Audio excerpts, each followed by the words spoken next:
Qual o maior inimigo da liberdade? Muitos podem pensar que são os socialistas e comunistas de todos os tipos, ou até os governos militares. Mas todo Estado busca a total centralização e a social-democracia não está isenta disso. Este é o Visão Libertária, sua fonte de informações descentralizadas e distribuídas. Todo Estado busca a expansão externa quando pode. Alguns tentam mudá-lo ou impedir seu crescimento participando da própria organização através da política. Em alguns casos, políticos libertários e conservadores conseguem, por algum momento, impedir uma lei ruim ou uma pauta progressista de entrar em vigor e deteriorar seja a economia, a moral, a educação ou a família. Mas, aqui no Brasil, eles fazem parte de uma mísera minoria. Até certo ponto, é possível um libertário, conservador ou liberal clássico criar uma militância política dentro do próprio Estado e um plano de ação para conter o domínio e avanço da esquerda e suas agendas socialistas. No entanto, enquanto o poder for centralizado no governo federal, no Congresso e no Supremo Tribunal Federal, aqui chamado de governo central, nunca seremos verdadeiramente livres. Seremos meros subjugados e dependentes do Leviatã central. É insano pensar como num país de dimensões continentais como o Brasil, o pagador de impostos de cidades longínquas como Porto Alegre e de Manaus, apesar de tão diferentes em costumes e culturas regionais, estão subordinados à mesma classe política, entregando seus recursos para essa elite parasitária localizada em Brasília.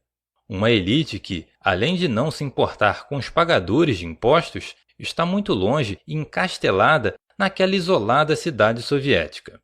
Já vivemos na utopia. Todas as milhares de cidades brasileiras estão sujeitas e subordinadas a uma organização criminosa concentrada em Brasília, que nada tem a nos dar satisfação, já que apenas se beneficiam dos impostos pagos pelos milhões de brasileiros, e estão blindados de uma cobrança próxima e direta, além de terem o monopólio de se criar e mudar as leis que impactam nossas vidas diárias a seu bel prazer, visando sempre promoção política através do populismo. Os deputados, senadores, ministros do STF e demais burocratas de Brasília não temem um povo. Infelizmente, eles são protegidos por seus seguranças armados nessa cidade soviética e não têm sequer nenhum contato com a realidade brasileira. Isso os mantém distante da realidade violenta, miserável e cruel que muitos vivem diariamente. Este modelo não funciona e beira a insanidade. O político do município já não tem tantos motivos assim para pensar no cidadão comum pagador de impostos, exceto em época de eleição, já que ele não é punido financeiramente quando erra e quando cria dificuldades para a vida do empreendedor e trabalhador que financia o mesmo político. É claro, hoje em dia, graças à internet, está acontecendo uma maior aproximação do eleitor com a classe política. Ele pode fazer cobranças, repúdios e protestos pela própria internet, que, dependendo do alcance, pode impactar de certa forma a carreira do político.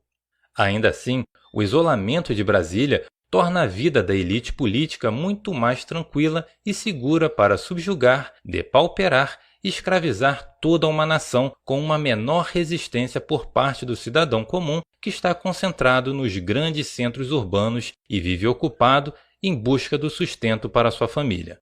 O fortalecimento da centralização política no Brasil ocorreu no governo de Getúlio Vargas, o fascista de estimação da esquerda.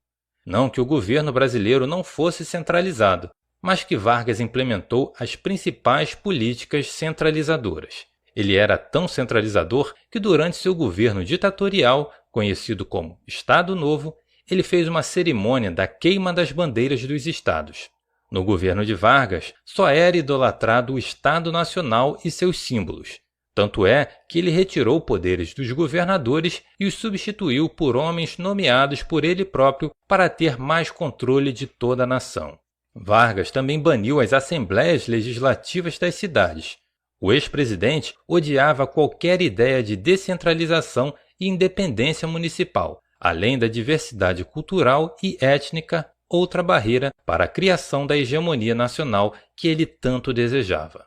Tanto é que ele perseguiu grupos étnicos diferentes que se estabeleceram no Brasil desde o século XIX, como alemães, italianos e japoneses, além de outros. Esses grupos tinham suas próprias línguas, culturas, tradições, costumes e isso representava uma barreira ao sonho de hegemonia cultural e de um Estado nacionalista que Vargas sonhava. Não teremos tempo de aprofundar nesse período histórico em particular, pois o foco desse vídeo será falar sobre os males da centralização em geral para a liberdade individual e a importância do libertário almejar e defender a secessão dos indivíduos. A primeira federação moderna foram os Estados Unidos da América. No modelo de federação, os entes federativos, os diferentes estados, formam a união que é indissolúvel, e eles se encontram no mesmo nível hierárquico. Os estados federados têm autonomia, mas não são soberanos. Nos Estados Unidos, primeiro surgiram estados menores e independentes, e depois da Guerra Civil, eles perderam sua soberania e se tornaram subalternos do governo federal central. No Brasil, a formação da federação se deu através de um movimento centrífugo, em que o poder veio do governo central para as partes, os estados menores. Assim, como o movimento veio inicialmente do governo central, ele apenas concedeu um pouco de poder às partes, uma federação que nasceu do centro. O Estado centralizado veio da monarquia primeiramente, e depois da União na nova República, ou seja, no Brasil, o governo central surgiu antes dos estados menores. O que temos hoje é um grande território que, apesar dos milhares de municípios e dezenas de estados, é totalmente controlado por Brasília. O centro impondo sua vontade a todos os estados e seus milhões de cidadãos representa, então, uma tirania de uma elite situada em Brasília, impondo sua vontade a todo o resto do povo. Alguns podem dizer que o presidente da República, os deputados e senadores são eleitos democraticamente, mas isso representa uma tirania de uma suposta maioria de eleitores, em geral atraídos por políticas populistas de assistencialismo ou propagandas mentirosas, sobre a soberania do indivíduo e suas comunidades. E uma boa parte dos burocratas de Brasília não são eleitos pelo povo de qualquer forma, como os ditadores de toga, por exemplo. E é bom trazer aqui a visão de Ludwig von Mises sobre essa centralização, já que ele, como um verdadeiro liberal e preocupado com a soberania do indivíduo e das pequenas comunidades, não concordava com essa ideia de federação soberana. Sobre isso, ele afirmou: a situação de ter que pertencer a um Estado ao qual não se deseja pertencer não é menos onerosa se for o resultado de uma eleição do que se for necessário suportá-la como consequência de uma conquista militar. Indo mais para frente na história brasileira, outro governo que promoveu e acentuou a centralização foi o regime militar de 1964 a 1985. O período da ditadura militar não foi nem um pouco positivo para o sonho da descentralização no Brasil. O regime militar objetivou reduzir de forma acentuada os poderes tanto dos estados quanto poderes locais em nome do governo central. Para os militares, era necessário eliminar a influência dos entes federativos, pois estados fortes representavam um contrapeso ao controle central. É muito bem conhecida a política econômica nacional desenvolvimentista implantada pelos militares, que pretendiam fazer os principais planos econômicos de forma centralizadora. No ano de 1966, os militares fizeram uma reforma tributária para que a arrecadação de impostos fosse concentrada no governo federal. Além disso, teve o episódio conhecido como AI-5, que eliminou a federação e concentrou ainda mais os poderes no governo central. E outra característica do governo militar foram as eleições indiretas para governador, modelo que tornara os governadores fracos o suficiente para não ameaçar o poder central. Você pode estar pensando, não estamos mais no regime militar. Vargas já morreu e temos uma nova Constituição desde 1988. Então, não deveríamos temer tanto o governo central, já que temos eleições a cada 4 anos. De fato, a Constituição de 88 parece tentar retornar ao modelo de federalismo e trazer mais poder para o cidadão comum pelas eleições democráticas. No entanto, essa Constituição não trouxe soberania aos estados e nem tanto assim às cidades. Apesar de as cidades terem conquistado mais poder desde 88 do que no regime militar, o poder em Brasília continua extremamente centralizado e os estados federativos têm menos poder, se tornando um intermediário. Brasília muitas vezes negocia diretamente com as cidades. O governo central continua forte e intocável e os estados não têm muita autonomia. A verdade é que um libertário não deseja nem mesmo soberania a estados, mas soberania a indivíduos e suas famílias. Mesmo se no Brasil houvesse maior autonomia dos estados para com o governo central, ainda assim não seria o ideal. Cada indivíduo deve ter seus direitos de autopropriedade e propriedade privada reconhecidos e protegidos.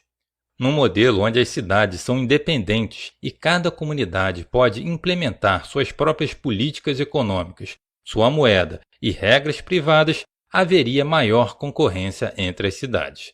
Haveria competição entre cada município para atrair investimentos e empreendedores criativos, além de gênios e artistas, e uma competição cultural, o que incentivaria o fortalecimento e enriquecimento da cultura.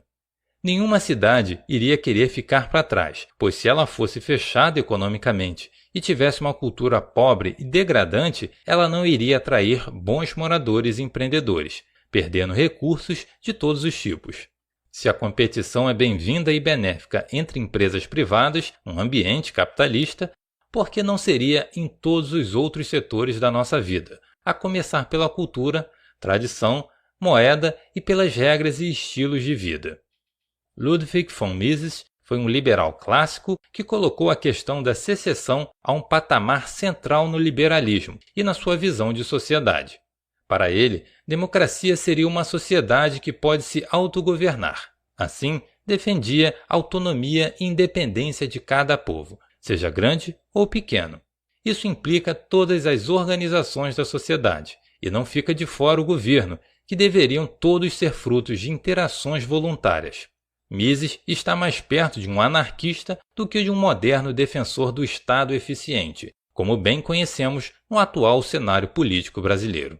Mises, como um genuíno defensor da soberania do indivíduo e por temer qualquer tipo de centralização e imposição estatal, defendeu o direito de secessão dos povos em sua obra Liberalismo, quando afirmou: o direito à autodeterminação em relação à questão da pertença a um Estado significa, portanto, sempre que os habitantes de um determinado território, seja uma única aldeia, um distrito inteiro ou uma série de distritos adjacentes, deem a conhecer, por um plebiscito conduzido livremente, que eles não desejam mais permanecer unidos ao Estado a que pertencem no momento, mas desejam formar um Estado independente ou vincular-se a algum outro Estado, seus desejos devem ser respeitados e cumpridos.